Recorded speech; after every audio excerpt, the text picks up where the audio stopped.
తండ్రి అంటే అంత గొప్పవాడు. మీకోసం ఏ త్యాగం చేయడానికైనా సిద్ధంగా ఉంటాడు. అబ్రహాం లింకన్ గారు అమెరికాకి అధ్యక్షుడైన తర్వాత మొట్టమొదటిసారి సెనేట్ లో సభ ఏర్పాటు చేసి పారిశ్రామికవేత్తల్ని, ధనవంతుల్ని అందరినీ పిలిచి దేశాభివృద్ధి కొరకు వారు విరివిగా పెట్టుబడులు పెట్టవలసిన అవసరం గురించి ప్రసంగం చేస్తున్నారు. లోకంలో ఎప్పుడు అసూయ, పక్షపాతం, సంకుచితత్వం ఇవి కూడా ఉంటాయి. వెలుగుతో పాటే చీకటి. అందులో ఒక ధనవంతుడికి అసూయ కలిగింది. ఇంత పేదవాడు ఈయన అమెరికా అధ్యక్షుడవడం ఏమిటని అకస్మాత్తుగా సభలో లేచి నిలబడి, లింకన్, అదృష్టం కలిసి వచ్చి ఇవాళ అమెరికా అధ్యక్షుడు అయ్యావు.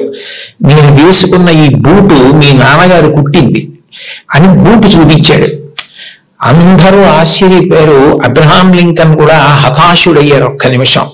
కానీ వెంటనే ఆయన తేరుకుని తాను కూర్చున్న కుర్చీలోంచి లేచి నిలబడి ముకుళిత హస్తాలతో ఆ పారిశ్రామికవేత్తకి నమస్కారం చేసి, మీరు నాకు మహోపకారం చేశారు. ఇంత కష్టపడి పెంచి మా నాన్నగారు పెద్ద చేసి ఉండకపోతే ఇవాళ నేను అమెరికా అధ్యక్షుడిని అయ్యేవాడిని కాను. నేనే స్మరించవలసింది మా నాన్నగారిని. నేను స్మరించకపోయినా మీరు గుర్తు చేశారు. నిజమే, మా నాన్నగారు బూట్లు కుట్టేవారు. నాకు కూడా నేర్పారు బూట్లు కుట్టడం, చెప్పులు కుట్టడం.